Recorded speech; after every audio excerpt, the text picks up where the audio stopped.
ನಮಸ್ತೆ ಮಕ್ಕಳೇ, welcome to bio studies. Cell ಚಾಪ್ಟರ್ನ ಸ್ಟಾರ್ಟ್ ಮಾಡಿದ್ದೀವಿ. ಅದರಲ್ಲಿ ಆರ್ಗನಲೀಸ್ ಬಗ್ಗೆ ಓದ್ತಾ ಇದ್ವಿ.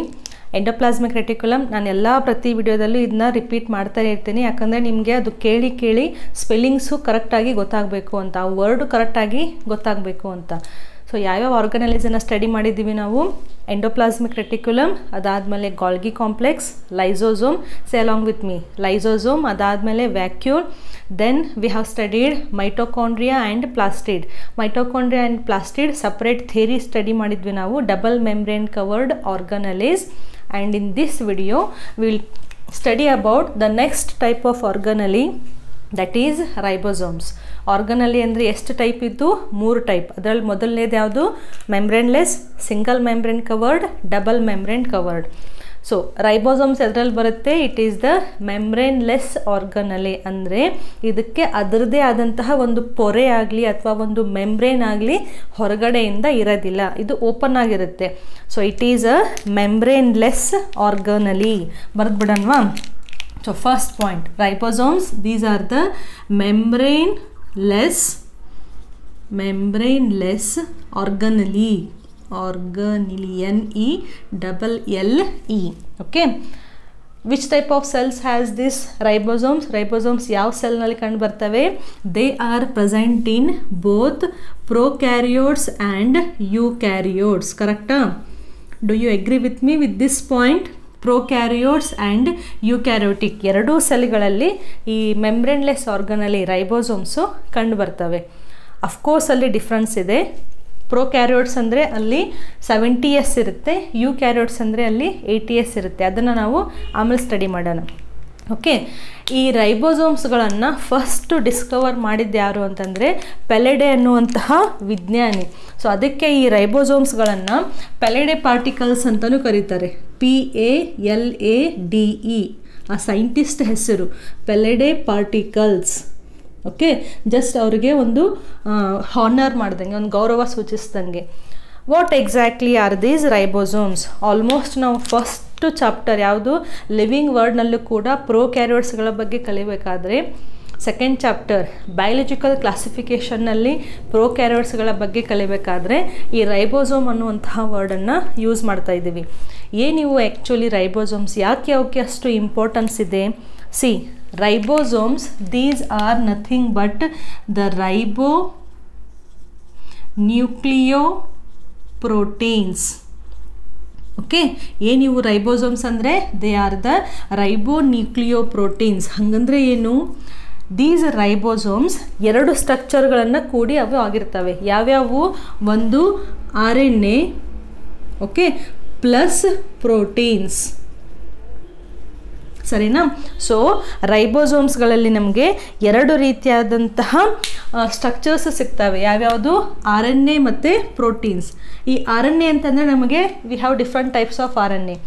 mRNA ಮೆಸೆಂಜರ್ RNA, tRNA ಅದು ಟ್ರಾನ್ಸ್ಫರ್ RNA, ಅದೇ ರೀತಿಯಾಗಿ rRNA ಅಂದರೆ ಅದು ರೈಬೋಸೋಮಲ್ RNA. ಸೊ ಇಲ್ಲಿ ಯಾವುದಿರುತ್ತೆ? Small r, ribosomal RNA plus protein is equal to ribosome. Remember this point. Okay, so what are these ribosomes? They have a RNA, okay, rRNA plus they have certain proteins. So ಇದು structure ಏನಿದು, ಇದನ್ನು ನಾವು ribosomes ಅಂತ usually ಈ ರೀತಿಯಾಗಿ draw ಮಾಡ್ತೀವಿ. ಒಂದು smaller unit ಮತ್ತು ಒಂದು ಬಿಗ್ಗರ್ ಯೂನಿಟ್ಟು ಅಂತ. ಆ ಯೂನಿಟ್ನಲ್ಲಿ ಏನಿರುತ್ತೆ? ಒಂದು rRNA ಮತ್ತು ಸಾಕಷ್ಟು ಪ್ರೋಟೀನ್ಸ್ಗಳು ಇರ್ತವೆ. So ribosomes, they are called as ribonucleoproteins. Ribonucleo ಅಂದರೆ rRNA, ಯಾಕಂದರೆ RNA ಲಾಂಗ್ ಫಾರ್ಮ್ ಏನು? Ribonucleic acid. ಸೊ ಅದನ್ನೇ ಇಲ್ಲಿ ರೈಬೋನ್ಯೂಕ್ಲಿಯೋ ಅಂತ ಶಾರ್ಟ್ ಫಾರ್ಮಲ್ಲಿ ಬರೆದಿರೋದು. ಇದು ಪ್ರೋಟೀನು ಸೇಮ್ ಇಲ್ಲಿ. Okay, so ribosomes are the ribonucleoproteins. They are made up of rRNA plus proteins. ಸರಿನಾ? ನೆಕ್ಸ್ಟ್, ಈ ಯೂಕ್ಯಾರಿಯೋಟಿಕ್ ಸೆಲ್ಸ್ಗಳನ್ನು ತೊಗೊಂಡ್ರೆ 2 ರೀತಿಯಾದಂತಹ ರೈಬೋಸೋಮ್ಸ್ಗಳು ನಮಗೆ ಕಂಡು ಬರ್ತವೆ. ಅಗೇನ್ ಇಲ್ಲಿ ಕನ್ಫ್ಯೂಸ್ ಆಗುತ್ತೆ. ಈ prokaryotes, eukaryotes, animal cell, plant cell, ಈ 4 ವರ್ಡು ಆಲ್ವೇಸ್ ಯಾವತ್ತೂ ಕನ್ಫ್ಯೂಸ್ ಮಾಡ್ತಾ ಇರ್ತವೆ, especially with respect to organelle. So ನಾನು ಏನು ಹೇಳಿದೆ ಅಂತಂದರೆ ಸಿ ಇದು ಕೂಡ ನಿಮ್ಗೆ ಅರ್ಥ ಆಗಬೇಕು. ಪ್ರೊಕ್ಯಾರಿಯೋಟ್ಸ್ ಮತ್ತು ಯೂಕ್ಯಾರಿಯೋಟ್ಸ್ ಎರಡೂ ಸೆಲ್ಗಳಲ್ಲಿ ನಮಗೆ ರೈಬೋಸೋಮ್ಸ್ ಇದ್ದಾವೆ. Okay, what I said, eukaryotic cell ಒಳಗಡೆ, ಯೂಕ್ಯಾರಿಯೋಟಿಕ್ ಸೆಲ್ ಅಂತಂದರೆ ಏನು, ಅದು ಪ್ಲ್ಯಾಂಟ್ ಸೆಲ್ ಆಗ್ಬೋದು, ಓಕೆ, ಅಥವಾ ಆ್ಯನಿಮಲ್ ಸೆಲ್ ಆಗ್ಬೋದು, ಸರಿನಾ. ಸೊ ಈ ಎರಡೂ ಡಿಫ್ರೆಂಟ್ ಟೈಪ್ಸ್ ಆಫ್ ಯೂಕ್ಯಾರಿಯೋಟ್ಸ್ ಇವು, ಹೌದಾ. ಸೊ ಯೂಕ್ಯಾರಿಯೋಟ್ಸ್ ಒಳಗಡೆ ನಮಗೆ we will get 2 different types of ribosomes, ಅಂದರೆ that is based on the position. Plant cell ಅಥವಾ ಆ್ಯನಿಮಲ್ ಸೆಲ್ಲನ್ನು ತಗೊಳ್ಳಿ. For example will take the animal cell. Okay, this is the nucleus, double membrane nuclear membrane ಇದು, ಹೌದಾ. ಈ nuclear ಹೊರಗಡೆ ಮೆಂಬ್ರೇನಿಂದ ಯಾವ ಆರ್ಗನಲ್ಲಿ ಸ್ಟಾರ್ಟ್ ಆಗುತ್ತೆ, just recall, endoplasmic reticulum start ಆಗುತ್ತೆ. ಓಕೆ, ಈ ಎಂಡೋಪ್ಲಾಸ್ಮಿಕ್ ರೆಟಿಕ್ಯುಲಮ್ ಮೇಲೆ ಏನಿರುತ್ತೆ ನೆನಪಿದೆಯಾ, ಎಂಡೋಪ್ಲಾಸ್ಮಿಕ್ ರೆಟಿಕ್ಯುಲಮ್ ಮೇಲ್ಗಡೆ ರೈಬೋಸೋಮ್ಸ್ ಇರ್ತವೆ. Okay, ribosomes. ಅಗೇನ್ ಈ ನ್ಯೂಕ್ಲಿಯರ್ ಎನ್ವಲಪ್ ಇದೆಯಲ್ಲ, ನ್ಯೂಕ್ಲಿಯರ್ ಎನ್ವಲಪ್ ಮೇಲ್ಗಡೆನೂ ಈ ರೀತಿಯಾಗಿ ರೈಬೋಸೋಮ್ಸ್ ಇರ್ತವೆ, ಸರಿನಾ. You got this point. Plus ಅದೇ ರೀತಿಯಾಗಿ ಸೈಟೋಪ್ಲಾಸಮ್ನಲ್ಲೂ ಕೂಡ ರೈಬೋಸೋಮ್ಸು ಕಂಡು ಬರ್ತವೆ. ಈ ಕಾನ್ಸೆಪ್ಟ್ ನಿಮಗೆ ಅರ್ಥ ಆಗಬೇಕು, ನೀಟಾಗಿ ಅರ್ಥ ಆಗಬೇಕು. ಪ್ರೊಕ್ಯಾರಿಯೋಟ್ಸ್ ಬಿಟ್ಬಿಡಿ, ಬ್ಯಾಕ್ಟೀರಿಯಾದಲ್ಲಿ ನ್ಯೂಕ್ಲಿಯಸ್ಸೇ ಇರೋದಿಲ್ಲ, ಅಲ್ಲಿ ಮೆಂಬ್ರೇನ್ ಬಾಂಡ್ ಆರ್ಗನಲೈಸೇ ಇರೋದಿಲ್ಲ. ಸೊ ಅಲ್ಲಿ ಒಂದೇ ಟೈಪ್ ಆಫ್ ರೈಬೋಸೋಮ್, ಯಾವುದು 70S. ಇಲ್ಲೇನಾಗುತ್ತೆ, ಯೂಕ್ಯಾರಿಯೋಟಿಕ್ ಸೆಲ್ಸ್ ಒಳಗಡೆ 2 ರೀತಿಯಾದಂತಹ ರೈಬೋಸೋಮ್ಸು ಇರ್ತವೆ. ಕನ್ಫ್ಯೂಸ್ ಮಾಡ್ಕೋಬಾರ್ದು. ಇಲ್ಲಿ ಏನು ಕಲಿಸ್ತಾ ಇದ್ದೀವಿ ಅದನ್ನ ನೀಟಾಗಿ ಕಲ್ತ್ಬಿಡಿ, ಮುಗೀತು. ಸೊ ಕೆಲವೊಂದು ರೈಬೋಸೋಮ್ಸು ಫ್ರೀಯಾಗಿ ಸೈಟೋಪ್ಲಾಸಮ್ನಲ್ಲಿದ್ದಾವೆ, ಕೆಲವೊಂದು ರೈಬೋಸೋಮ್ಸು ನ್ಯೂಕ್ಲಿಯರ್ ಮೆಂಬ್ರೇನಿಗೂ ಅಂಟ್ಕೊಂಡಿದ್ದಾವೆ ಮತ್ತು ಎಂಡೋಪ್ಲಾಸ್ಮಿಕ್ ರೆಟಿಕ್ಯುಲಮ್ಗೂ ಅಂಟ್ಕೊಂಡಿದ್ದಾವೆ. ಅದನ್ನು ನಾವು ರಫ್ ಎಂಡೋಪ್ಲಾಸ್ಮಿಕ್ ರೆಟಿಕ್ಯುಲಮ್ ಅಂತ ಹೇಳ್ತೀವಿ. ಒನ್ ಮೋರ್ ಪಾಯಿಂಟ್, ಇಂಟ್ರೆಸ್ಟಿಂಗ್ಲಿ ಈ ಪ್ಲ್ಯಾಂಟ್ ಸೆಲ್ ಮತ್ತು ಆ್ಯನಿಮಲ್ ಸೆಲ್ಸನ್ನು ತಗೊಂಡ್ರೆ ವಿ ಹ್ಯಾವ್ ಅ ಆರ್ಗನಲಿ. ನೆನಪಿದೆಯಾ ಯಾವುದಿದು? What is this? This is the mitochondria. Mitochondria ಒಳಗಡೆ ಏನಿರುತ್ತೆ, ಅದರದ್ದೇ ಓನ್ ರೈಬೋಸೋಮ್ಸ್ ಇರ್ತವೆ. ಸೊ ಇದ್ರ ಒಳಗಡೆನೂ ಕೂಡ ನಮಗೆ ರೈಬೋಸೋಮ್ಸು ಕಾಣಿಸ್ತವೆ. ಓಕೆ, ಅದೇ ರೀತಿಯಾಗಿ ಇನ್ ಕೇಸ್ ಇದು ಪ್ಲ್ಯಾಂಟ್ ಸೆಲ್ ಇತ್ತು ಅಂತಂದರೆ, ವ್ಯಾಕ್ಯೂಲ್ ಅಂತೂ ಇದ್ದೇ ಇರುತ್ತೆ. ಇಲ್ಲಿ ಅನದರ್ ಆರ್ಗನಲ್ಲಿ ಬರುತ್ತೆ, ಯಾವುದು? ಪ್ಲಾಸ್ಟಿಡ್. ಅಂದರೆ ಫಾರ್ ಎಕ್ಸಾಂಪಲ್ ಕ್ಲೋರೋಪ್ಲಾಸ್ಟ್, ಥೆಲಕಾಯ್ಡ್ ಇರುತ್ತೆ, ಗ್ರ್ಯಾನಾ ಇರುತ್ತೆ ಅಂತ ಕಲ್ತಿದ್ವಿ, ನೆನಪಿದೆಯಾ ಪ್ರೀವಿಯಸ್ ವಿಡಿಯೋ. ಸೊ ಇದು ಕೂಡ ರಾಂಗ್ ಆಯಿತು, ಯಾಕಂದರೆ they have a double membrane. Okay, ನಾವು this chloroplast also it has ribosomes. See ಎಷ್ಟು ಇಲ್ಲಿ ಚೇಂಜಸ್ ಇದೆ. ಪ್ರೊಕ್ಯಾರಿಯೋಟ್ಸ್ ತೊಗೊಂಡ್ರೆ ಒಂದು ಬ್ಯಾಕ್ಟೀರಿಯಲ್ ಸೆಲ್ಲು, ನ್ಯೂಕ್ಲಿಯೋಯ್ಡ್ ಇರುತ್ತೆ, ಇದ್ರ ಒಳಗಡೆ ರೈಬೋಸೋಮ್ಸ್ ಇರ್ತವೆ, ಒಂದು ಸೆಲ್ನಲ್ಲಿ ಇಷ್ಟೇ. But plant cells and animal cell, that is eukaryotic cell ತೊಗೊಂಡ್ರೆ ಎಲ್ಲೆಲ್ಲಿ ಬಂತು, 4 ಡಿಫ್ರೆಂಟ್ ಪೊಸಿಷನಲ್ಲಿ ರೈಬೋಸೋಮ್ಸ್ ಇದ್ದಾವೆ. ಯಾವ್ಯಾವುದು? ಒಂದು ಸೈಟೋಪ್ಲಾಸಮ್ನಲ್ಲಿದೆ, ನ್ಯೂಕ್ಲಿಯರ್ ಮೆಂಬ್ರೇನಿಗೆ ಅಂಟ್ಕೊಂಡಿದೆ, ಪ್ಲಸ್ ಅದೇ ಮೆಂಬ್ರೇನಿಂದ ಆದಂತಹ ಎಂಡೋಪ್ಲಾಸ್ಮಿಕ್ ರೆಟಿಕ್ಯುಲಮ್ಗೂ ಅಂಟ್ಕೊಂಡಿದೆ.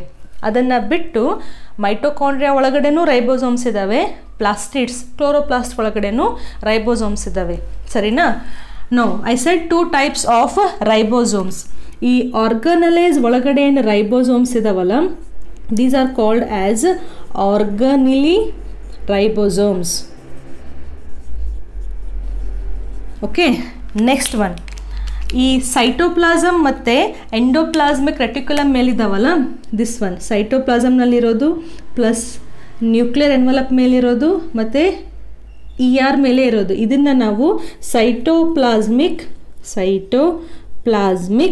ರೈಬೋಸೋಮ್ಸ್ ಅಂತ ಕರಿತೀವಿ. ಓಕೆ, ಗೊತ್ತಾಯ್ತಾ ಇದು ಪಾಯಿಂಟು? ಇದು ನೀಟಾಗಿ ಕ್ಲಿಯರ್ ಕಟ್ಟಾಗಿ ಅರ್ಥ ಆಗಿರಬೇಕು. So ribosomes are present in, listen carefully, ribosomes are present in both prokaryotes and eukaryotes. But in eukaryotic cell there are 2 types of ribosomes. The ribosomes which are present inside the organelles, the ribosomes which are not present inside the organelle. See, ಕೂಡ ಒಂದು organelle, but ಒಳಗಡೆ, ಇಲ್ಲಿ ಒಳಗಡೆ ribosomes ಇಲ್ಲ, ಅದ್ರ membrane ಹೊರಗಡೆ ಮಾತ್ರ ಇದ್ದಾವೆ, ಒಳಗಡೆ ಅವು ಎಂಟರ್ ಆಗಿಲ್ಲ. ಬಟ್ ಇಲ್ಲಿ ಏನು ಮೆಂಬ್ರೇನ್ ದಾಟಿ ಅವು ಒಳಗಡೆ ಆಗಿದ್ದಾವೆ. ಸರಿನಾ. ಸೊ ಆರ್ಗನಲೀಸ್ ಒಳಗಡೆ ಇದ್ದರೆ ಅವು ಆರ್ಗನಲಿ ರೈಬೋಸೋಮ್ಸ್, ಅದ್ರ ಹೊರಗಡೆ ಇತ್ತು ಸೈಟೋಪ್ಲಾಸಮ್ ಮತ್ತು ERಗೆ ಇತ್ತು ಅಂದರೆ ಅದು cytoplasmic ribosome. So this is based on the position, right. Now coming to the main structure, very important structure of ribosomes. Now when we talk about this structure of ribosomes, we always say that ribosomes is composed of 2 units. ಹೌದಾ, ಇದನ್ನ ನಾವು ಯಾವತ್ತೂ ಹೇಳ್ತಾ ಇರ್ತೀವಿ, ಒಂದು smaller unit, ಒಂದು larger unit. Okay, ribosome it is made up of structure ಹೇಳ್ತಿರೋದು, whether it is a plant cell or animal cell or prokaryotic cell, the structure is having a 2 units, that is smaller unit and larger. ಅದಕ್ಕೆ ನಾವು ಇದನ್ನ ಹಿಂಗೆ draw ಮಾಡೋದು, smaller unit then larger unit, ಹಿಂಗೆ draw ಮಾಡ್ತೀವಿ, ಸರಿನಾ. ನಾವು what are these smaller units and larger units? See, prokaryotic cell ಅಂತ ಹೇಳಿದರೆ, ಪ್ರೊಕ್ಯಾರಿಯೋಟಿಕ್ ಬರೆದು ಬಿಡೋಣ, ಪ್ರೊಕ್ಯಾರಿಯೋಟಿಕ್ ಸೆಲ್ ಆ್ಯಂಡ್ ಯೂಕ್ಯಾರಿಯೋಟಿಕ್ ಸೆಲ್, ಸರಿನಾ. ಪ್ರೊಕ್ಯಾರಿಯೋಟಿಕ್ ಸೆಲ್ ಒಳಗಡೆನೂ ರೈಬೋಸೋಮ್ಸ್ ಇದ್ದಾವೆ, ರೈಟ್. ಯೂಕ್ಯಾರಿಯೋಟಿಕ್ ಸೆಲ್ಸ್ ಒಳಗಡೆನೂ ರೈಬೋಸೋಮ್ಸ್ ಇದ್ದಾವೆ. ಅಗ್ರಿ ಮಾಡ್ತೀರಾ? ಈ ರೈಬೋಸೋಮ್ಸ್ಗಳಲ್ಲೂ ಅಂದರೆ ಪ್ರೊಕ್ಯಾರಿಯೋಟಿಕ್ ರೈಬೋಸೋಮ್ಸ್ಗಳಲ್ಲೂ ಸ್ಮಾಲರ್ ಯೂನಿಟ್ಟು ಇದೆ, ಲಾರ್ಜರ್ ಯೂನಿಟ್ಟು ಇದೆ. ಯೂಕ್ಯಾರಿಯೋಟಿಕ್ ರೈಬೋಸೋಮ್ಸ್ನಲ್ಲೂ ಸ್ಮಾಲರ್ ಯೂನಿಟ್ಟು ಇದೆ ಮತ್ತು ಲಾರ್ಜರ್ ಯೂನಿಟ್ಟೂ ಇದೆ, ಸರಿನಾ. ಪ್ರೊಕ್ಯಾರಿಯೋಟಿಕ್ ಅಂತ ಹೇಳಿದರೆ we say that they have 70S type of ribosome. Eukaryote ಅಂತಂದರೆ 80S ಟೈಪ್ ಆಫ್ ರೈಬೋಸೋಮ್. ಇದನ್ನ ನಾವು ಯೂಶ್ವಲಿ ಈಸಿಯಾಗಿ ಬರೆದು ಬಿಡ್ತೀವಿ. ಸೊ ಕ್ವಶನ್ ಮಾರ್ಕ್ ಇದೆಯಲ್ಲ, ಎಸ್ ಅಂದರೆ ಏನು ಅಂತ. ನಾವು ವಾಟ್ ಈಸ್ ದಿಸ್ ಎಸ್? ನಾವು ಇದನ್ನ ಸ್ವಲ್ಪ ನಾವು ಅರ್ಥ ಮಾಡ್ಕೊಳ್ಳೋಣ. ಒಂದು ಸತಿ ಅರ್ಥ ಆದರೆ ನೀವು ಬಯಾಲಜಿ ಎಲ್ಲಿವರೆಗೂ ಕಲಿತೀರ ಅಲ್ಲಿವರೆಗೂ ಇದು ಯೂಸ್ ಆಗುತ್ತೆ. What is this S? S ಅಂದರೆ ಸೆಡ್ವರ್ಗ್ ಯೂನಿಟ್ ಅಂತ ಹೇಳ್ತೀವಿ. What is this? That is a sedimentation coefficient. ಹಾಗಂದ್ರೆ ಏನು? ಒಂದು ಎಕ್ಸ್ಪೆರಿಮೆಂಟ್ ಮಾಡೋಣ. ಒಂದು ಗ್ಲಾಸ್ ತಗೊಳ್ಳಿ, ಸರಿನಾ. ಇದು ಒಂದು ಗ್ಲಾಸ್, ಓಕೆ. ಈ ಗ್ಲಾಸ್ ಒಳಗಡೆ ದೊಡ್ಡದಾದಂತಹ ಕಲ್ಲನ್ನು ಹಾಕಿ, ರೈಟ್, ಒಂದು 10-20 ಹಾಕಿ. ಅದಾದಮೇಲೆ ಒಂದು ಸ್ವಲ್ಪ ಇದನ್ನು ಹಾಕಿ, ಏನು, ಸ್ಯಾಂಡ್ ಹಾಕಿ, ಉಸುಕು ಗೊತ್ತಲ್ಲ, ಸ್ಯಾಂಡ್ ಹಾಕಿ. ನೆಕ್ಸ್ಟ್ ಏನು ಹಾಕಿ? ಇದ್ರ ಒಳಗಡೆ ಫುಲ್ ನೀರನ್ನು ಹಾಕಿ, ಪೂರ್ತಿ ನೀರು ಹಾಕಿಬಿಡಿ ಒಳಗಡೆ, ಗ್ಲಾಸ್ ಒಳಗಡೆ, ಸರಿನಾ. ನೆಕ್ಸ್ಟ್ ಏನು ಹಾಕಿ ಅಂತಂದರೆ ಈ ಚಾಕ್ ಪೌಡರ್ ಗೊತ್ತಲ್ಲ, ಚಾಪೀಸ್ ಇರುತ್ತಲ್ಲ, ಬ್ಲ್ಯಾಕ್ ಬೋರ್ಡ್ ಮೇಲೆ ಬರಿತೀವಲ್ಲ, ಚಾಕ್ ಪೌಡರ್ ಇರುತ್ತಲ್ಲ, ಆ ಚಾಕ್ ಪೌಡರನ್ನು ಕೂಡ ಒಂದು ಸ್ಪೂನ್ ಹಾಕಿ. ಎಲ್ಲ ಹಾಕಿ ಸರಿಯಾಗಿ ಮಿಕ್ಸ್ ಮಾಡಿ, ಕರಗಿಸಿ, ಹಿಂಗೆ ಸ್ಲೋ ಆಗಲ್ಲ, ಜೋರಾಗಿ. ಬೇಕಂದರೆ ನೀವು ಶುಗರ್ ಕೂಡ ಇದಕ್ಕೆ ಹಾಕ್ಕೋಬೋದು. ಫುಲ್ ಜೋರಾಗಿ ಕರಗಿಸ್ತಾ ಇರಿ.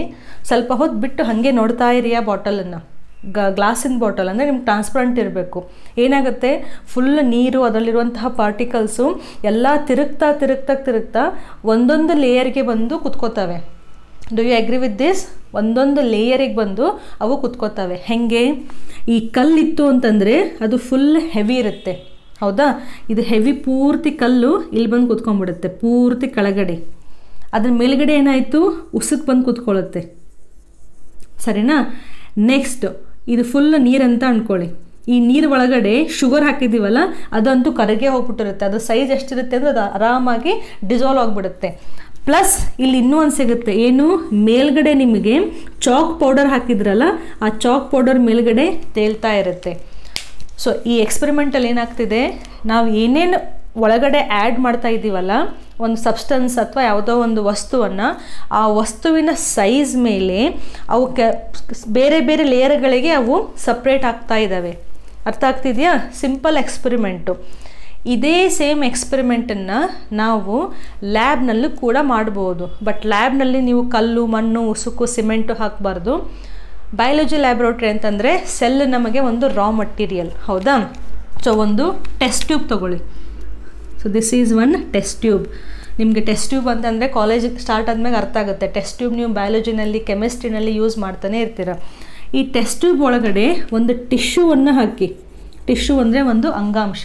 ಅದನ್ನ ಸ್ವಲ್ಪ ಹೀಗೆ ಜಜ್ಜಿದ್ರೆ ಆ ಸೆಲ್ಗಳೆಲ್ಲ ಡಿಸ್ಪರ್ಸ್ ಆಗಿಬಿಡ್ತವೆ, ಲೂಸ್ ಆಗಿಬಿಡ್ತವೆ. ಓಕೆ, ಸೊ ನೀವೇನು ಹಾಕ್ತಾ ಇದ್ದಾರೆ, ಆ್ಯಕ್ಚುಲಿ ಸೆಲ್ಲನ್ನು ಹಾಕ್ತಾ ಇದ್ದೀರಾ, ಸರಿನಾ.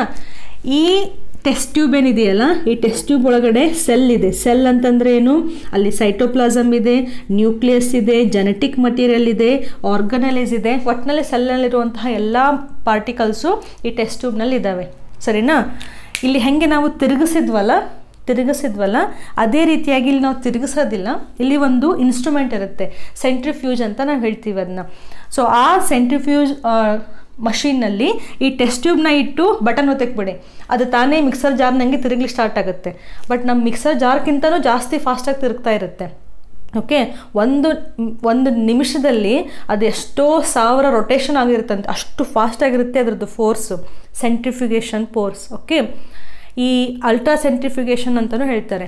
ಸೆಂಟ್ರಿಫ್ಯೂಜ್ ಮಾಡ್ತಾ ಏನಾಗುತ್ತೆ, ಯಾವ ಪಾರ್ಟಿಕಲ್ಸ್ದು ಎಷ್ಟೆಷ್ಟು ವೇಟ್ ಇದೆಯಲ್ಲ, ಎಷ್ಟೆಷ್ಟು ಯಾವ್ಯಾವ ರೀತಿಯಾಗಿ ಶೇಪ್ ಇದೆಯಲ್ಲ, ಅದರ ಬೇಸ್ ಮೇಲೆ ಈ ಎಲ್ಲ ಸೆಲ್ನಲ್ಲಿರುವಂತಹ ಏನು ಪಾರ್ಟಿಕಲ್ಸ್ ಇದಾವಲ್ಲ, ಸೈಟೋಪ್ಲಾಸಮು, ನ್ಯೂಕ್ಲಿಯಸ್ಸು, ಆಮೇಲೆ ಸೆಲ್ ಆರ್ಗನಲೈಸು, ಅವೆಲ್ಲ ಬೇರೆ ಬೇರೆ ಲೇಯರಿಗೆ ಬಂದು ಸೆಟ್ಲ್ ಆಗಿಬಿಡ್ತವೆ. ಲೈಕ್ ಜೆನೆಟಿಕ್ ಮಟೀರಿಯಲ್ಲು ಒಂದು ಲೇಯರ್ಗೆ, ಸೈಟೋಪ್ಲಾಸಮ್ ಒಂದು ಲೇಯರ್ಗೆ, ಮೈಟೋಕಾಂಡ್ರಿಯಾ, ರೈಬೋಸೋಮು, ಇವು ಪ್ರತಿಯೊಂದು ಅಲ್ಲಿರುವಂತಹ ಕಂಟೆಂಟು ಅವತವ್ರ ವೇಟು ಮತ್ತು ಶೇಪ್ ಮೇಲೆ, ರಿಮೆಂಬರ್ ಅವತವ್ರದ್ದು ವೇಟು ಮತ್ತು ಶೇಪಿಗೆ ಅನುಗುಣವಾಗಿ ಬೇರೆ ಬೇರೆ ಲೇಯರನ್ನು ಫಾರ್ಮ್ ಮಾಡ್ತಾ ಹೋಗ್ತವೆ. ಓಕೆ, ಈ ಪ್ರೊಸೆಸ್ಸಿಗೆ ನಾವು ಸೆಂಟ್ರಿಫ್ಯೂಗೇಷನ್ ಅಂತ ಹೇಳ್ತೀವಿ, ಸರಿನಾ. ಇದು ಒಂದು ಎಕ್ಸ್ಪೆರಿಮೆಂಟ್, ಅರ್ಥ ಆಯ್ತಾ.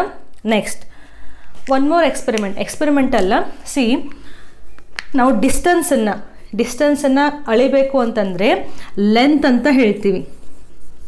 ಓಕೆ, ಲೆಂತ್ ಅಂದರೆ ಏನು, ಇದನ್ನು ನಾವು ಸೆಂಟಿಮೀಟರ್, ಫಾರ್ ಎಕ್ಸಾಂಪಲ್ ಸೆಂಟಿಮೀಟರ್ನಲ್ಲಿ ಅಳಿತೀವಿ. ಹೆಂಗೆ ಬರಿತೀವಿ, cm, ಸೆಂಟಿಮೀಟರ್ ಅಂತ ಬರಿತೀವಿ, ಹೌದಾ. ಅದೇ ನೀವು ವೇಟನ್ನು ನೋಡಬೇಕು ಅಂದರೆ, ಯಾವುದೇ ಒಂದು ವಸ್ತುದ್ದು ವೇಟನ್ನು ನೋಡಬೇಕು ಅಂತಂದರೆ ಕಿಲೋಗ್ರಾಮ್ನಲ್ಲಿ ಮಾಡ್ತೀವಿ. ಫಾರ್ ಎಕ್ಸಾಂಪಲ್ ಅದು ಗ್ರಾಮು ಆಗ್ಬೋದು, ಕ್ವಿಂಟಲು ಆಗ್ಬೋದು. ಬರಿಬೇಕಾದ್ರೆ ಹೆಂಗೆ ಬರಿತೀವಿ, kg ಅಂತ ಬರಿತೀವಿ. ಓಕೆನಾ. ಅದೇ ರೀತಿಯಾಗಿ ಇಲ್ಲಿ ನಾವು ಪ್ರೊಸೀಜರ್ ಮಾಡ್ತಾ ಇದ್ದಾವಲ್ಲ, ಸೆಂಟ್ರಿಫ್ಯೂಗೇಷನ್ ಮಾಡ್ತಾ ಇದ್ದೀವಲ್ಲ, ಈ ಸೆಂಟ್ರಿಫ್ಯೂಗೇಷನ್ ಅನ್ನುವಂತಹದ್ದೇನು ಒಂದು ಯೂನಿಟ್ ಇದೆಯಲ್ಲ, ಸೆಂಟ್ರಿಫ್ಯೂಗೇಷನ್ ಮಾಡಬೇಕಾದ್ರೆ ಇದಕ್ಕೆ ನಾವು ಸೆಡಿಮೆಂಟೇಷನ್ ಸ್ಕಿಪ್ ಮಾಡಬೇಡಿ, ಇದು important, sedimentation coefficient. Okay, what is the sedimentation coefficient, ಒಂದು ಯೂನಿಟ್ ಲೆಂತ್ ಅಥವಾ ವೇಟ್ ಥರ ಒಂದು ಸೆಡಿಮೆಂಟೇಷನ್ ಕೋಯಿಫಿಷಿಯಂಟ್ ಅಂತ ಇದು ಒಂದು ಅಳತೆ, ಮಾಪನ ಅಂತ ಅನ್ಕೋಬಹುದು. ಸೆಡಿಮೆಂಟೇಷನ್ ಅಂದರೆ ಏನು, ಸೆಡಿಮೆಂಟ್ ಅಂದರೆ ಏನು, ಮೊಲಿಕ್ಯೂಲ್ಸು ಕೆಳಗಡೆ ಬಂದು ಸೆಡಿಮೆಂಟ್ ಆಗೋದು, ಲೇಯರನ್ನು ಫಾರ್ಮ್ ಮಾಡೋದು, ಅದಕ್ಕೆ ನಾವು ಸೆಡಿಮೆಂಟೇಷನ್ ಅಂತ ಹೇಳ್ತೀವಿ. ಸೊ ಅವು ಯಾವ ಲೆವೆಲಿಗೆ ಸೆಡಿಮೆಂಟ್ ಆಗಿದ್ದಾವೆ ಅನ್ನೋದಕ್ಕೆ ಸೆಡಿಮೆಂಟೇಷನ್ ಕೋಯಿಫಿಷಿಯಂಟ್. ಇದನ್ನು ನಾವು ಇಲ್ಲಿ ಹೆಂಗೆ ಸೆಂಟಿಮೀಟರ್ ಮತ್ತು ಕಿಲೋಗ್ರಾಮ್ ಇದೆಯಲ್ಲ, ಈ ಸೆಡಿಮೆಂಟೇಷನ್ ಲೆಂತನ್ನು ಸೆಂಟಿಮೀಟ್ರಲ್ಲಿ ಅಳಿತಾ ಇದ್ದೀವಿ, ವೇಟನ್ನು ಕಿಲೋಗ್ರಾಮಲ್ಲಿ ಅಳಿತಾ ಇದ್ದೀವಿ. ಅದೇ ರೀತಿಯಾಗಿ ಸೆಡಿಮೆಂಟೇಷನ್ ಕೋಯಿಫಿಷಿಯಂಟ್ ಏನೊಂದು ಯೂನಿಟ್ ಇದೆಯಲ್ಲ, ಇದನ್ನು ನಾವು ಸ್ವೆಡ್ಬರ್ಗ್ BERG ಸ್ವೆಡ್ಬರ್ಗ್ ಯೂನಿಟಲ್ಲಿ ಅಳಿತೀವಿ. ಹಿಂಗೆ ಸೆಂಟಿಮೀಟರ್ ಕಿಲೋಗ್ರಾಮ್ ಇದ್ದಂಗೆ ಒಂದು ಸ್ವೆಡ್ಬರ್ಗ್ ಯೂನಿಟ್. ಓಕೆ, ಇದನ್ನ ಹೆಂಗೆ ನೋಟ್ ಮಾಡ್ತೀವಿ ನಾವು, ಎಸ್ ಅಂತ ನೋಟ್ ಮಾಡ್ತೀವಿ. ಇಲ್ಲಿ ಹೆಂಗೆ ಸೆಂಟಿಮೀಟರ್, cm, ಕಿಲೋಗ್ರಾಮ್, kg ಅಂತ ಮಾಡಿದ್ವಲ್ಲ, ಹಾಗೆ ಸ್ವೆಡ್ಬರ್ಗ್ ಯೂನಿಟನ್ನು ನಾವು ಎಸ್ನಲ್ಲಿ ಡಿನೋಟ್ ಮಾಡ್ತೀವಿ. ಈ ಎಸ್ ಅಂದರೆ ಏನು, ಇಲ್ಲಿಗೆ 30s, 40s, ಇದನ್ನ ನೀಟಾಗಿ ಬರ್ಬಿಡೋಣ, ಜಸ್ಟ್ ಎ ಮಿನಿಟ್. ಇದೇನು ಸೆಂಟ್ರಿಫಿಕೇಷನ್ ಆಯ್ತಲ್ಲ, ಇಲ್ಲಿ ಈ ಲೆವೆಲಿಗೆ ಬಂದರೆ 30s, ಈ ಲೆವೆಲಿಗೆ ಸೆಡಿಮೆಂಟ್ ಆದರೆ 40s, ನೆಕ್ಸ್ಟ್ ಈ ಲೆವೆಲಿಗಾದರೆ 50s, 60s, 70s, 80s, ಈ ರೀತಿಯಾಗಿರುತ್ತೆ. ಸೊ ಪಾರ್ಟಿಕಲ್ಸು ಅವತ್ತವ್ರ ವೇಟ್ ಎಷ್ಟಿದೆ, ಅವತ್ತವ್ರ ಶೇಪ್ ಎಲ್ಲಿದೆ, ಅದ್ರಿಗೆ ಅನುಗುಣವಾಗಿ ಇವು ಬೇರೆ ಬೇರೆ ಎಸ್ಸಿಗೆ, ಬೇರೆ ಬೇರೆ ಸ್ವೆಡ್ಬರ್ಗ್ ಯೂನಿಟಿಗೆ ಬಂದು ಲೇಯರನ್ನು ಫಾರ್ಮ್ ಮಾಡ್ತವೆ. ಗೊತ್ತಾಯ್ತಾ. ಎಸ್ ಅಂದರೆ ಏನು, ಇದು ಒಂದು ಮಾಪನ ಅಂತ ಅರ್ಥ. ಸೊ ನಾವೇನಿಲ್ಲಿ 70s ಅಂತ 80s ಅಂತ ಬರೆದ್ವಲ್ಲ, ಸೊ 70s ಈ ಲೆವೆಲ್ಗೆ ಬಂದು ಏನು ಒಂದು ರೈಬೋಸೋಮ್ಸ್ ಲೇಯರ್ ಮಾಡ್ತಾವಲ್ಲ, ಆ ರೈಬೋಸೋಮ್ಸು ಪ್ರೋಕ್ಯಾರಿಯೋಟಿಕ್ ಸೆಲ್ನಲ್ಲಿರುವಂತಹ ರೈಬೋಸೋಮ್ಸು. 80s ಲೇಯರ್ ಏನು ಒಂದು ಫಾರ್ಮ್ ಮಾಡ್ತಾವಲ್ಲ, ಇವು ಯೂಕ್ಯಾರಿಯೋಟಿಕ್ ಸೆಲ್ನಲ್ಲಿರುವಂತಹ ರೈಬೋಸೋಮ್ಸ್. ಗೊತ್ತಾಗ್ತಿದೆಯಾ. ಅದನ್ನೇ ನಾವೇನಂತ ಹೇಳ್ತೀವಿ, in case of prokaryotes the ribosomes are of 70s ಅಂದರೆ ಸೆಡಿಮೆಂಟೇಷನ್ ಕೊಯಿಫಿಷಿಯಂಟು 70sಗೆ ಬಂದು ನಿಂತ್ಕೊಳ್ಳುತ್ತೆ. ಅಂತಹ ರೈಬೋಸೋಮ್ಸ್ ಯಾವುವು ಪ್ರೊಕ್ಯಾರಿಯೋಟ್ಸ್ಗಳಲ್ಲಿ. Eukaryotes have 80s type of ribosomes ಅಂದರೆ 80 ಸೆಡ್ವರ್ಗ್ ಯೂನಿಟನ್ನು ಹೊಂದಿರುವಂತಹ ರೈಬೋಸೋಮ್ಸ್ಗಳು ಯುಕ್ಯಾರಿಯೋಟ್ಸ್ನಲ್ಲಿ ಇರ್ತವೆ ಅಂತ. ಗೊತ್ತಾಯ್ತಾ? ಸೀಕ್ರೆಟ್ ಫುಲ್ ಓಪನ್ ಆಯ್ತಾ ಇವಾಗ?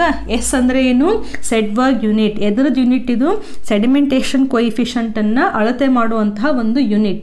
ಸೆಂಟಿಮೀಟರ್ ಅಥವಾ ನಾರ್ಮಲ್ ನಮ್ದು ಏನಿದೆ ಅಲ್ಲ, kg, ಕಿಲೋಗ್ರಾಮು, ಗ್ರಾಮು, ಕ್ವಿಂಟಲ್ಲು, ಅದೇ ರೀತಿಯಾಗಿ ಒಂದು ಸೆಡ್ವರ್ಗ್ ಯೂನಿಟ್. ಇಲ್ಲಿ ಹೆಂಗೆ ಸೆಂಟಿಮೀಟರ್ kg ಬರೋದು ಹಾಗೆ ಇಲ್ಲಿ ಕ್ಯಾಪಿಟಲ್ ಎಸ್ ಅಂತ ಬರಿತೀವಿ, ಸೆಡ್ವರ್ಗ್ ಯೂನಿಟ್. ಗೊತ್ತಾಯ್ತಾ ಇದು? This is called as ultra centrifugation. So ಸೆಲ್ಲನ್ನು ಸೆಂಟ್ರಿಫ್ಯೂಜ್ ಮಾಡಿದರೆ ಅವತ್ತವ್ರ ಶೇಪ್ ಮತ್ತು ವೇಟ್ ಮೇಲೆ ಅವು ಸೆಟಲ್ ಆಗ್ತವೆ. ಆ ಸೆಟಲ್ ಆದರೆ ಅದಕ್ಕೆ ನಾವು ಸೆಡಿಮೆಂಟ್ ಅಂತ ಹೇಳ್ತೀವಿ. ಯಾವ ಲೆವೆಲ್ಗೆ ಸೆಡಿಮೆಂಟ್ ಆಗಿದೆ ಅಂತ ನಾವಿಲ್ಲಿ ಇಂಡಿಕೇಟ್ ಮಾಡಿರೋದು. ಪ್ರೊಕ್ಯಾರಿಯೋಟಿಕ್ ರೈಬೋಸೋಮ್ಸು 70sಗೆ ಸೆಡಿಮೆಂಟ್ ಆಗ್ತವೆ, ಯುಕ್ಯಾರಿಯೋಟಿಕ್ ರೈಬೋಸೋಮ್ಸು 80sಗೆ ಸೆಡಿಮೆಂಟ್ ಆಗ್ತವೆ. ಗೊತ್ತಾಯ್ತಾ? ಇದು ಫುಲ್ ಪಾಯಿಂಟ್ ಗೊತ್ತಾಯ್ತಾ? Right. So prokaryotes have 70s and eukaryotes have 80s type of ribosomes. ಇದು ಒಂದಾಯಿತು. ಇನ್ನೂ ಒಂದು ಇಂಪಾರ್ಟೆಂಟ್ ಪಾಯಿಂಟ್ ಇದೆ, ಅದೊಂದಾದರೆ ರೈಬೋಸೋಮ್ಸ್ ಮುಗಿದಂಗೆ. ಏನದು? ಈ 70s ಅಂದರೆ ಇದು ಒಂದು ರೈಬೋಸೋಮ್, ಕರೆಕ್ಟಾ? ಹಾಗೆ ಎಷ್ಟೊಂದು ರೈಬೋಸೋಮ್ಸ್ ಇರ್ತವೆ ಬ್ಯಾಕ್ಟೀರಿಯಾಗಳಲ್ಲಿ. 70s ರೈಬೋಸೋಮ್ ಅಂದರೆ ನಾವೇನು ಹೇಳಿದ್ವಿ? Smaller unit plus larger unit. ಇಲ್ಲಿ ಪ್ಲಸ್ ಹಾಕ್ಬಿಡ್ತೇನೆ ನಾನು, ಇವೆರಡನ್ನೂ ಸೇರಿ 70s ಆಗಿದೆ. ಇಲ್ಲಿಯೂ ಕೂಡ smaller unit then larger unit ಇದೆರಡನ್ನು ಕೂಡಿ 80s ಆಗಿದೆ. ರೈಟ್. ಹಿಯರ್ ಸ್ಮಾಲರ್ ಯೂನಿಟ್ ಮತ್ತು ಲಾರ್ಜರ್ ಯೂನಿಟ್ ಅಂತಂತಂದರೆ smaller is 30s and larger is 50s. Okay, ಇಲ್ಲಿ 80s ಇತ್ತಲ್ಲ, ಹೆಂಗೆ ಇಲ್ಲಿ ಅರೇಂಜ್ ಆಗಿರ್ತವೆ? Smaller is always 40s and larger is 60s. Okay, so ಒಂದು ಸ್ಮಾಲರ್ ಯೂನಿಟ್ ಇದೆ, ಒಂದು ಬಿಗ್ಗರ್ ಯೂನಿಟ್ ಇದೆ. ಸ್ಮಾಲರ್ ಯೂನಿಟು 30s ಇದೆ, ಬಿಗ್ಗರ್ ಯೂನಿಟು 50s ಇದೆ. ಇಲ್ಲಿ ಎಸ್ ಅಂದರೆ ಏನಾಯಿತು? ಅಗೇನ್ ಈ ಸೆಂಟ್ರಿಫ್ಯುಗೇಷನ್ ಏನಿತ್ತಲ್ಲ, ಸೆಡಿಮೆಂಟೇಷನ್ ಕೊಯಿಫಿಷಿಯಂಟು, ಈ ಸ್ಮಾಲರ್ ಯೂನಿಟ್ ಅಷ್ಟೇ ನೀವು ಬ್ರೇಕ್ ಮಾಡಿ ಸೆಂಟ್ರಿಫ್ಯೂಗ್ ಮಾಡಿದರೆ ಅದು 30sಗೆ ಬಂದು ನಿಂತ್ಕೊಳ್ಳುತ್ತೆ. That is a meaning. 50s ಅಂತಂದರೆ ಇದು ಲಾರ್ಜರ್ ಯೂನಿಟ್ ಇದೆಯಲ್ಲ, ಅದನ್ನಷ್ಟೇ ನೀವು ಸೆಂಟ್ರಿಫಿಗೇಷನ್ ಸೆಡಿಮೆಂಟೇಷನ್ ಕೊಯಿಫಿಷಿಯಂಟ್ ನೋಡಿದರೆ ಈ ಮೊಲಿಕ್ಯೂಲದ್ದು ಬಿಗ್ಗರ್ ಯೂನಿಟದ್ದು ಲಾರ್ಜರ್ ಯೂನಿಟದ್ದು ಸೆಡಿಮೆಂಟೇಷನ್ ಕೊಯಿಫಿಷಿಯಂಟು 50s ಇದೆ ಅಂತ ಅರ್ಥ. ಅದೇ ರೀತಿಯಾಗಿ 80s ಅಂದರೆ ಅದು ಒಂದು 40s ಕೆಳಗಡೆ 60s, ಈ ಎರಡನ್ನು ಯೂನಿಟ್ ಸೇರಿ ಒಂದು 80s ಆಗಿದೆ. ಇವಾಗ ಒಂದು ಜನರಲ್ ಕ್ವಶನ್ ಇರುತ್ತೆ, ಮ್ಯಾಮ್ 40 + 60 ಅಂದರೆ ಎಷ್ಟಾಯಿತು? ಇದು ಇಲ್ಲಿ 100 ಆಗಬೇಕಿತ್ತು, ಯಾಕೆ ಇದು ಇಲ್ಲಿ 80 ಆಯಿತು? ಇಲ್ಲಿಯೂ ಕೂಡ 30 ಮತ್ತು 50 ಅಂದರೆ ಇದು ಇಲ್ಲಿ 80 ಆಗಬೇಕು, ಯಾಕೆ ಇದು ಇಲ್ಲಿ 70 ಆಯಿತು? ಇದು ಫುಲ್ ಬೇಸಿಕ್ಸ್ ನಿಮಗೆ ಅರ್ಥ ಇರಬೇಕು. ಯಾಕೆ ಇಲ್ಲಿ ಚೇಂಜಸ್ ಆಯಿತು ನಂಬರು ಅಂತಂದರೆ, ಎರಡು ಯೂನಿಟ್ಗಳು ಜಾಯ್ನ್ ಆದಾಗ ಈ 30 ಅಂತ ಇಟ್ಕೊಳ್ಳಿ, ಇದು ಎರಡು ಫ್ರೀಯಾಗಿ ಫಸ್ಟ್ ನೋಡೋಣ. ಇದು ಒಂದು 30, ಓಕೆ, ಇದು ಫುಲ್ 30, ಇದು ಫುಲ್ 50, ಸರಿನಾ? ಸೊ 30 ಅಂತಂತಂದರೆ ಅದನ್ನು ನಾವು ಸೆಂಟ್ರಿಫ್ಯೂಜ್ ಮಾಡಬೇಕಾದ್ರೆ ನಾನು ಶೇಪ್ ತುಂಬ ಇಂಪಾರ್ಟೆಂಟ್ ಅಂತ ಹೇಳಿದೆ. 30s ಕಂಪ್ಲೀಟಾಗಿ ಫ್ರೀಯಾಗಿ ಮಾಡಿದರೆ ಇಷ್ಟೊಂದು ಸರ್ಫೇಸ್ ಇದೆ, 50sದ್ದು ಫುಲ್ ಇಷ್ಟೊಂದು ಸರ್ಫೇಸ್ ಹೊರಗಡೆ ಅವೈಲೇಬಲ್ ಇದೆ. Okay, that also matters for the centrifugation. But ಇವೆರಡು ಜಾಯ್ನ್ ಆಗಿಬಿಡ್ತು ಅಂತಂದರೆ ಏನಾಗುತ್ತೆ? ಎರಡು ಜಾಯ್ನ್ ಆಯಿತು ಅಂತಂದರೆ 30s ಇದೆ, ಇದು ಜಾಯ್ನ್ ಆಗಿ 50s ಇದೆ. ಸೊ 30sದೇನು ಇಷ್ಟೊಂದು ಫುಲ್ ಸರ್ಫೇಸ್ ಇತ್ತಲ್ಲ, ಆ ಸರ್ಫೇಸ್ ಇವಾಗ ಇಷ್ಟು ಮಾತ್ರ ಎಕ್ಸ್ಪೋಸ್ ಆಗಿದೆ ಹೊರಗಡೆ.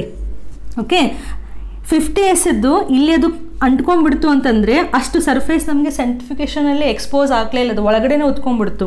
ಸೊ ಇಷ್ಟು ಮಾತ್ರ ಹೊರಗಡೆ ಎಕ್ಸ್ಪೋಸ್ ಆಗಿದೆ. ಸೊ ಇದ್ರ ಮಧ್ಯ ಪಾರ್ಟ್ ಜಾಯ್ನ್ ಆದರೆ ಈ ಮಧ್ಯ ಪೋರ್ಷನ್ನು ಸೆಂಟ್ರಿಫಿಕೇಷನ್ ಅದ್ರ ಮೇಲೆ ಅಫೆಕ್ಟ್ ಆಗೋದೇ ಇಲ್ಲ. ಸೊ ಆ ಪಾರ್ಟು ಹಾಗೆ ಉಳಿದ್ಬಿಡುತ್ತೆ, ಅಂದರೆ ಅಲ್ಲೇನು ಅದರದ್ದು ಇಫೆಕ್ಟ್ ಅಂತ ಆಗೋದಿಲ್ಲ. ಸೊ ಈ ಫುಲ್ ಪಾರ್ಟಿಕಲನ್ನು ಇದು ಬೇರೆ ಇದು ಬೇರೆ, ಬೇರೆ ಬೇರೆ ಮಾಡಿದಾಗ ಅದು 30s ನಿಂತ್ಕೋತು, ಇದು 50s ನಿಂತ್ಕೋತು. ಬಟ್ ಜಾಯಿನ್ ಆದ ತಕ್ಷಣ ಇಷ್ಟು ಸರ್ಫೇಸ್ ಕಡಿಮೆ ಆಗಿಬಿಡ್ತಾ. ಸೊ ಸರ್ಫೇಸ್ ಕಡಿಮೆ ಆಯಿತು ಅಂತಂದರೆ ಅದರದ್ದು ಅವಾಗ ಎಲ್ಲಿಗೆ ಬರುತ್ತೆ ಸೆಡಿಮೆಂಟೇಷನ್ ಕೊಯಿಫಿಷಿಯಂಟು 70s ಬರುತ್ತೆ. ಓಕೆ, ಅದಕ್ಕೆ ಇಲ್ಲಿ ಅದು 80 ಆಗಲಿಲ್ಲ. ಇಲ್ಲಿಯೂ ಕೂಡ 40s, ಇದು 40 ಇದೆ, ಕೆಳಗಡೆ ಇದು 60 ಇದೆ. ಸೊ 40 ಇಂಡಿಪೆಂಡೆಂಟ್ ಆಗಿದ್ದಾಗ ಇಷ್ಟು ಸರ್ಫೇಸ್ ಸಿಕ್ತು, 60 ಇಂಡಿಪೆಂಡೆಂಟ್ ಆಗಿದ್ದಾಗ ಇಷ್ಟು ಸರ್ಫೇಸ್. ಬಟ್ ಎರಡು ಜಾಯಿನ್ ಆಯ್ತಂದರೆ ಇಲ್ಲಿ ಮಧ್ಯ ಸರ್ಫೇಸ್ ಇದೆಯಲ್ಲ, ಇದು ಸರ್ಫೇಸು ಸೆಂಟ್ರಿಫಿಕೇಷನ್ ಅಫೆಕ್ಟ್ ಮಾಡಲಿಕ್ಕೆ, ಆ ಫೋರ್ಸು ಅಲ್ಲಿ ಇಫೆಕ್ಟ್ ಮಾಡಲಿಕ್ಕೆ ಸರ್ಫೇಸಲ್ಲಿ ಓಪನ್ ಆಗಿ ಇಲ್ಲೇ ಇಲ್ಲ. ಓಪನ್ ಆಗಿರೋದು ಹೊರಗಡೆ ಇರೋದು ಮಾತ್ರ. ಸೊ ಹೊರಗಡೆ ಅವೈಲೇಬಲ್ ಇರುವಂತಹ ಏನು ಸರ್ಫೇಸ್ ಇದೆಯಲ್ಲ, ಇದರ ಆಧಾರದ ಮೇಲೆ ಸೆಂಟ್ರಿಫಿಕೇಷನ್ ಎಲ್ಲಿಗೆ ಸೆಡಿಮೆಂಟ್ ಆಗುತ್ತೆ, ಇದು 80s ಸೆಡಿಮೆಂಟ್ ಆಗುತ್ತೆ. ಗೊತ್ತಾಯ್ತಾ? ಸೊ ಎಡಿಷನ್ ಮಾಡಬಾರ್ದು. ಯಾಕೆ ಎಡಿಷನ್ ಮಾಡಬಾರ್ದು? ಇವೆರಡು ಜಾಯಿನ್ ಆದ್ರೂ ಸೆಂಟ್ರಿಫಿಕೇಷನ್ ಫೋರ್ಸ್ ಆ್ಯಕ್ಟ್ ಆಗಲಿಕ್ಕೆ ಹೊರಗಡೆ ಇರುವಂತಹ ಸರ್ಫೇಸ್ ಮಾತ್ರ ಎಕ್ಸ್ಪೋಸ್ ಆಗಿದೆ, ಒಳಗಡೆ ಸರ್ಫೇಸು ಎಕ್ಸ್ಪೋಸ್ ಆಗಿಲ್ಲ ಎರಡರದ್ದು. ಸೊ ಅಲ್ಲಿ ಸರ್ಫೇಸು ಕಡಿಮೆ ಆಯಿತು. ಸೊ ಸರ್ಫೇಸ್ ಕಡಿಮೆ ಆಯಿತು ಅಂದರೆ ಸೆಡಿಮೆಂಟೇಷನ್ನು ಅಲ್ಲೇ ಕಡಿಮೆ ಅಂದರೆ ಹೆಚ್ಚು ಕಡಿಮೆ ಆಗಿಬಿಡುತ್ತೆ, ಎಡಿಷನ್ ಆಗೋದಿಲ್ಲ. ರೈಟ್? ಸೊ ಇದು ನಿಮ್ಗೆ ಅರ್ಥ ಆಗಿದೆ ಅಂತ ಅನ್ಕೋತೀನಿ. ಸೊ ಪ್ರೊಕ್ಯಾರಿಯೋಟ್ಸ್ನಲ್ಲಿ 70s ಟೈಪ್ ಆಫ್ ರೈಬೋಸೋಮ್ ಇರುತ್ತೆ, ಯುಕ್ಯಾರಿಯೋಟ್ಸ್ನಲ್ಲಿ 80s ಇರುತ್ತೆ. 70s ಅಂತಂದರೆ ಇದು ಒಂದು 70s, ಅದರಲ್ಲಿ 30s ಒಂದು ಪಾರ್ಟ್ ಇದೆ, 50s ಒಂದು ಪಾರ್ಟ್ ಇದೆ. ಹೆಂಗೆ ನೆನ್ಪಿಟ್ಕೋಬೇಕು? 7 ಅಂದರೆ ಏನು? ಇದು ಆಡ್ ನಂಬರ್, ಹೌದಾ? ಸೊ ಅದಕ್ಕೆ ಇಲ್ಲಿಯೂ ಕೂಡ 3 ಆಡು 5 ಆಡು. ಬಟ್ 8 ಅಂತಂದರೆ ಅದು ಇವನ್ ನಂಬರ್, ಪೂರ್ತಿ ಸಂಖ್ಯೆ ಅದು. ಸೊ ಇಲ್ಲಿ ಬರುವಂತಹ ಎರಡೂ ನಂಬರ್ಸು ಅಗೇನ್ ಈವನ್ ನಂಬರ್ಸ್ ಇರಬೇಕು. ಸೊ ಇಲ್ಲಿ ಆಡ್ ನಂಬರ್ಸ್ ಇದೆ, ಇಲ್ಲಿ ಈವನ್ ನಂಬರ್ಸ್ ಇದೆ. ಯಾಕೆ ಎರಡು ಎಡಿಷನ್ ಆಗಲಿಲ್ಲ? ಯಾಕಂದರೆ ಇವೆರಡು ಫ್ರೀ ಇದ್ದಾಗ ಈ ಸೆಡಿಮೆಂಟೇಷನಿಗೆ ಸ್ಟಾಪ್ ಆಗಿದ್ದಾವೆ. ಬಟ್ ಎರಡು ಜಾಯಿನ್ ಆದ ತಕ್ಷಣ ಸರ್ಫೇಸಲ್ಲಿ ಲೆಸ್ ಆಗಿಬಿಡ್ತು. ಸೊ ಸರ್ಫೇಸ್ ಲೆಸ್ ಆದ ತಕ್ಷಣ ಸೆಡಿಮೆಂಟೇಷನು ಚೇಂಜ್ ಆಗಿಬಿಡ್ತು. Okay, so this is all about the ribosome and function. Now what is the function? They are involved in protein synthesis. Protein synthesis, transcription and translation separate lesson ಇದೆ second PU ನಲ್ಲಿ, ಅಲ್ಲಿ ಕಂಪ್ಲೀಟಾಗಿ ಓದ್ತೀರಾ. But ಇದು basics ಗೊತ್ತಿರಬೇಕು. Protein synthesis. Okay, ಈ RNA ಮತ್ತು ಪ್ರೋಟೀನ್ಸ್ಗಳನ್ನು ಇಟ್ಕೊಂಡು ರೈಬೋಸಮ್ಸ್ ಆಗಿರ್ತವೆ. ಅವೇನು ಮಾಡ್ತವೆ? ಪ್ರೋಟೀನ್ಗಳನ್ನು ಸಿಂಥಸಿಸ್ ಮಾಡ್ತವೆ. ಹೇಗೆ ಸಿಂಥಸಿಸ್ ಮಾಡ್ತವೆ? ಸೆಲ್ ಒಳಗಡೆ ಸುಮ್ಮನೆ ರಫ್ ಆಗಿ ಸಿಂಥಸಿಸ್ ಹೆಂಗೆ ಮಾಡ್ತಾ ಇದ್ದಾವೆ? ಸೆಲ್ ಒಳಗಡೆ DNA ಇರುತ್ತಾ, DNA ಏನು ಮಾಡುತ್ತೆ? RNAನ ಪ್ರೊಡ್ಯೂಸ್ ಮಾಡುತ್ತೆ. RNA ಮೇಲ್ಗಡೆ ಇವು ರೈಬೋಸೋಮ್ಸ್ ಬಂದು ಅಟ್ಯಾಚ್ ಆಗ್ತವೆ, ಸ್ಮಾಲರ್ ಯೂನಿಟ್ಟು ಮತ್ತು ಲಾರ್ಜರ್ ಯೂನಿಟ್ಟು. ಓಕೆ, ಅವಾಗ ನಾವು ಅದನ್ನು ಪಾಲಿರೈಬೋಸೋಮ್ ಅಂತ ಹೇಳ್ತೀವಿ. I hope you remember, ribosomes plus mRNA attach ಆಯಿತು ಅಂದರೆ ಈ ಸ್ಟ್ರಕ್ಚರಿಗೆ ನಾವು ಪಾಲಿರೈಬೋಸೋಮ್ ಅಂತ ಹೇಳ್ತೀವಿ. ಈ ಪಾಲಿರೈಬೋಸೋಮ್ಸ್ ಏನು ಮಾಡುತ್ತೆ? ಪ್ರೋಟೀನ್ಸ್ಗಳನ್ನು ಪ್ರೊಡ್ಯೂಸ್ ಮಾಡುತ್ತೆ. Okay, so ribosomes are involved in protein synthesis. So we have two types, prokaryotes and eukaryotes ribosome, 70s and 80s. S ಅಂದರೆ ಸೆಡಿಮೆಂಟೇಷನ್ ಕೊಯಿಫಿಷಿಯಂಟ್ ಅನ್ನು ಅಳೆಯುವಂತಹ ಒಂದು ಮಾಪನ. ಇದನ್ನು ನಾವು ಸೆಡ್ವರ್ಗ್ ಯೂನಿಟ್ನಲ್ಲಿ ಅಳಿತೀವಿ, ದಟ್ ಈಸ್ ಕ್ಯಾಪಿಟಲ್ S. ಅರ್ಥ ಆಯ್ತಾ? ಸ್ಕ್ರೀನ್ಶಾಟ್ ಬೇಕಂದರೆ ತಕ್ಕೋಬೋದು. ಎಸ್ ಇನ್ನೂ ಕನ್ಫ್ಯೂಸ್ ಆಗ್ತಾ ಇದ್ದರೆ ಸ್ವಲ್ಪ ರಿವೈಂಡ್ ಮಾಡಿ ನೋಡಿ, ಅರ್ಥ ಆಗುತ್ತೆ. Right? So this is all about the organelle, that is plastid. And in the next video, we'll start with the cytoskeleton or centrosome, centriole, cilia and flagella. Till then, stay safe, practice this structure. We'll meet again in the next video. Thank you for watching.